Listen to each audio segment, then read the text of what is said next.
हाय नमस्कार, कसे आहे? मुंबईमध्ये एवढा पाऊस पडत आहे का काही विचारू नका. काही काढणे तर एवढे व्हिडिओ काढले की ते बिल्डिंग पडत आहे, एवढं दाखवत आहे काय पण. म्हणजे हे घाबरून देण्याचे काम आहे लोकांचे. एवढा पाऊस पूर्ण ताज हॉटेलवर येणार आहे, येतोय म्हणतात. आणि मी काय म्हणते, एवढे गटार उघडे ठेवतात.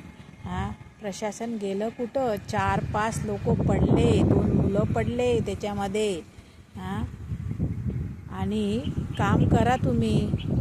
1 महिना पाऊस लेट आला परत यांचे कामं झाले असते, आहे की नाही? पण ते दुर्लक्ष करतात आणि विनाकारण बिचारे त्या निष्पाप लोकांचे जीव जातात. आता तो कुठे पडला तो माणूस, कुठे गेला समुद्रात.